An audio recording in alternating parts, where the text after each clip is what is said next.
talking peace over power with the power of GWPOP Talk. Are you ready to talk? Welcome to GWPOP InTentTalk. Yes, our intentions are good, and yes, we are literally talking in a tent. We are here today to talk face-to-face with some of the South Bay locals here in Hermosa Beach, California on various subjects such as music, health, food, social media, and most of all, peace. Our main intention with GWPOP is to open conversations, to let thoughtful ideas in and shine light on ways to build the power of peace and make change a real possibility. I'm Allie, and I'm here today with Kevin and Clara, and the topics of today's Intent Talk will be on dreams and passions. What is the last dream you guys remember? Do you guys have dreams? And why do you think we dream? I think we have dreams because, like, things in our mind, like, that we don't think about that are bothering us. Like, I don't know, kind of we dream about, but I don't really know, actually. Do you feel like your mind continues to go on even though your body's Yeah, asleep? yeah. Do you have a reoccurring dream ever that you remember? No. It's not that I remember. Clara, what about you? Just like Kevin, I don't really remember my dreams. The only dream that I do remember distinctly is when I was like 9 and I went over to my friend's house, who was my neighbor, to watch Indiana Jones, and I'm not into scary movies, even though it's no longer a scary movie to me. But they lowered this guy in a cage into a pit of fire, and then I dreamt that was been doing, like, I was in the cage, and I would think, like, it's the only dream I ever, like, distinctly remember dreaming. But apart from that, I think dreams are kind of ways to process stuff that happened to you during the day, or that you wanted to happen for you during the day. And just, like, totally off topic, but, like, I saw, I think on Instagram, like, a post, and it was just kind of, like, people thinking and, like, words and stuff, but, like, this person wrote that, what if dreams are a natural state, and we're just waiting to collect information for our dreams? So I think, like, off of that, it's kind of just how we process the day and what we would have wanted to happen or something. So that made me think about, there was this tribe, I'm just going to say, in the continent of Africa. I don't remember which country in Africa. But they believe that, like you were saying, dreams are life. That's what living is. And then they are, during the day, when they're awake, that's when they just, like, feed themselves and drink water. But that's not what real living is. Yeah. They live their purposeful life in their dreams. So they're able to, like, control they're able to be awake in their dreams, and that's how they live. Do you guys have any comments on that about dreaming? Do you guys remember your last dreams? Do you guys dream often? And I have nightmares. So I was thinking about what you were saying, because what if, like, the nightmares, because you were saying, like, oh, it's a way of living we weren't able to live, right? But then what about the nightmares? Like, why am I having, like, all these crazy... One of the, I don't know, what are your nightmares about? Do you die in them or something?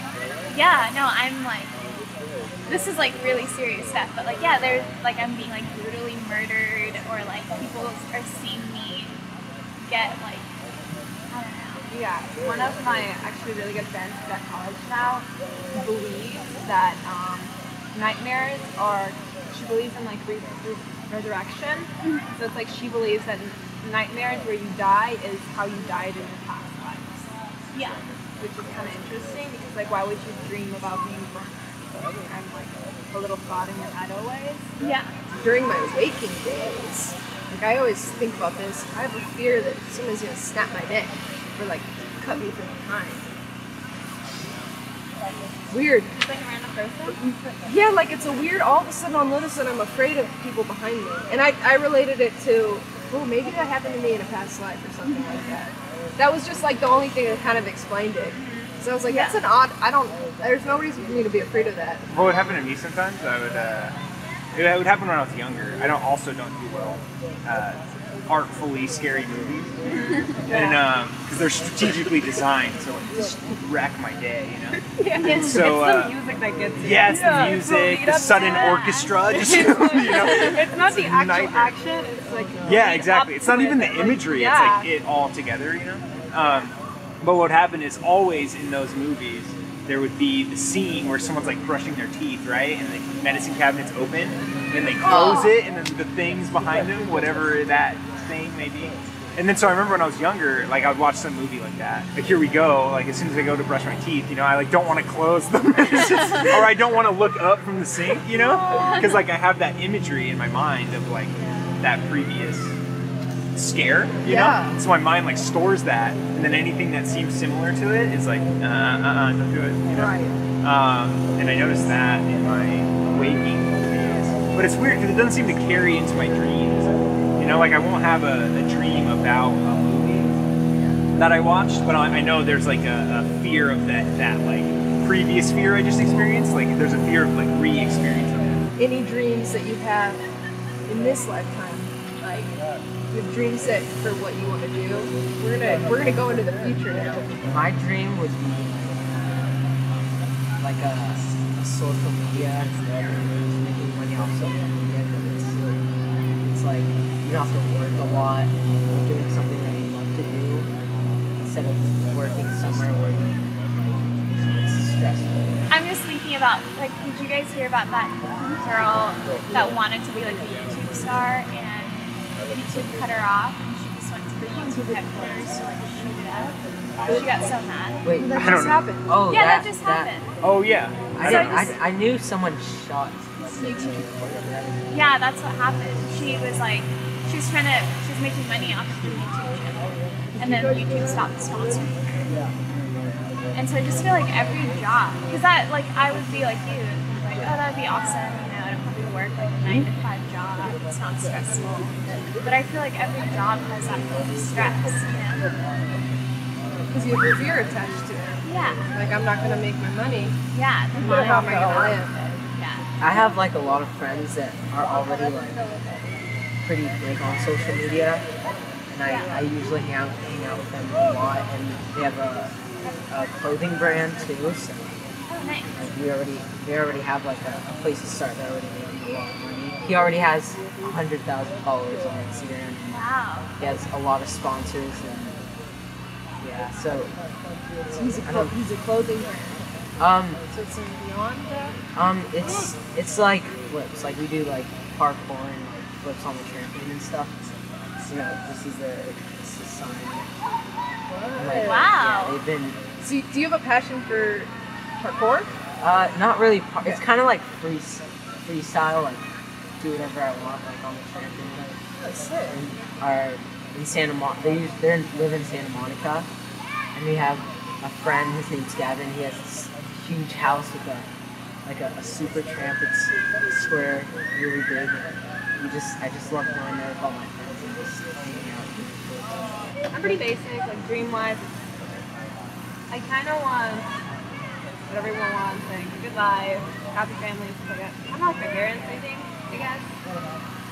They ended up pretty well. So just going to that. I think you can be passionate about something to a certain extent, but if you get, like, if that becomes your job or something, there's like an external motivator that kind of like takes away the internal motivation that you have.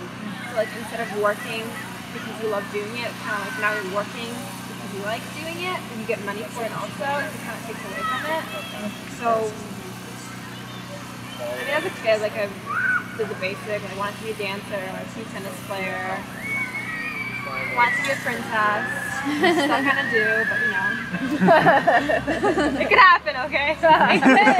It just happened. It just Dream happened big, to the California dream big. girl.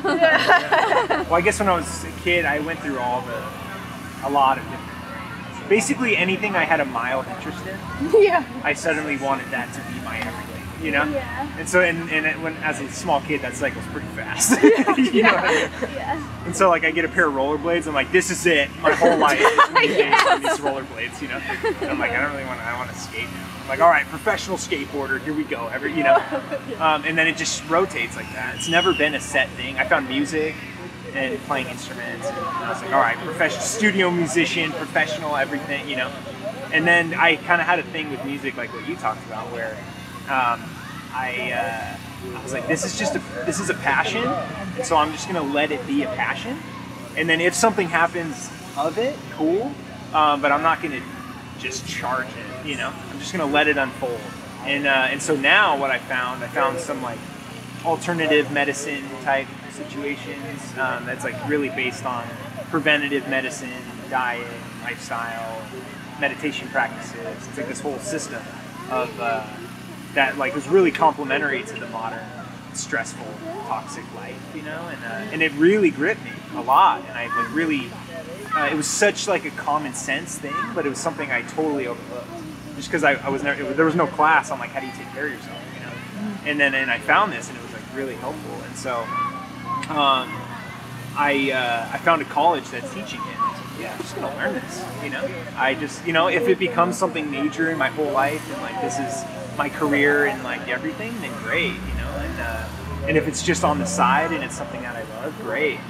Fingers crossed it doesn't fall away, but if it falls away, it falls away. And so I like to leave room for the fantasy, but like there's a practicality that I gotta work with as well. Mine's like really deep. I don't know if I'm gonna throw you guys off with it. I love that. But since I was a little kid, like I've always wanted to like help in some way. It's really like, I'll keep it short, but like really weird. I used to have a nanny who used to bring her little son over, and I like would want to teach him, because I was like, I was born in Sri Lanka, and so I was taught English like with Sigma, and so I would like go to all these tutoring classes. I was spending so much money on like my education, and they were obviously like, they didn't have the means to do that, but I remember being like 6, 7 years old, like, and trying to teach him English, you know, and like I got this bike that was like mailed over from America. Like it was this beautiful bicycle, and I still to this day like don't know how to ride a bike, because my whole thing was like having this kid on the bike and helping him ride the bike. And when I moved here, I gave him the bike. I was like, I don't, like, it's for you, you know. And I've always had this passion to, from a young age, like be able to give back to people that aren't able to like talk about their situations, or specifically, like, this is a deep part, but specifically like sexual harassment, like rape victims. And as I got older, like that kind of faded away, because I feel like it's a really deep topic, and like not a lot of people can relate to like why do you want to do that, you know? But yeah, I found a career, I don't know if it'll last, but in HR, where I can kind of help people, and sexual harassment is like always happening in the workplace. Not always, but it's pretty common. I want to one day do like more of a non-profit for that. So we have these passions. All of ours are different, seemingly. So where do you guys think those come from? Hearing me sing too, like they're changing as we change. Where do you think these passions stem from? Is it connected to something that's even beyond you? I think we all have different ones. We're different people, and we have completely different situations, raised differently. But I think just the idea that we're human and we all interact in some way. Yep. Like everybody, I think. No, don't. Something that we all have in common. And that's just like the fact that we share understand that this is theirs, this is mine, we're completely different, but we still have the same emotion, like drive, passion, accomplish that kind of thing. They did a really cool study, just to go off of here. All these universities have dedicated it, where they took two people and they sat them, meditators, like regular meditators. They took them and they sat them in a room together, and they sat and they told them to meditate together with the intention of like really connecting and knowing that they're about to share an experience. That was the meditation, right? And so they sat, and then they would just sit in this room, and they would just try to, in whatever way, connect with each other, knowing that they're about to share something that's going to happen. And so they would sit in meditation, and then afterwards they would take one person and they would bring them into a separate room. And this room was completely closed off. Like no radio signals, no known means of communication could enter this room. It was like a vacuum, right? And so they take these two people and they hook them up to electrodes so that they could measure brainwaves. And then they would take them, they'd separate one person, you know, and then they would say, okay, go back into the meditation and connect again, knowing that you're about to share an experience. And so they go back into meditation, they're measuring their brains, and then they would take one person the person in the isolated room, and they would flash a series of colors, right? And these series of colors would trigger a certain response on the brain waves. And so they sat and they project, these two people sitting in meditation, they project one color, and then they'd find that the exact brainwave trigger would match both people.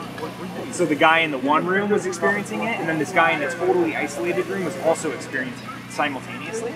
And then they had no real ability to explain it. And so they kept doing it over and over again, finding the same results, which is these two people would share this experience together with no known means of communication, separate and apart from them trying to connect with each other.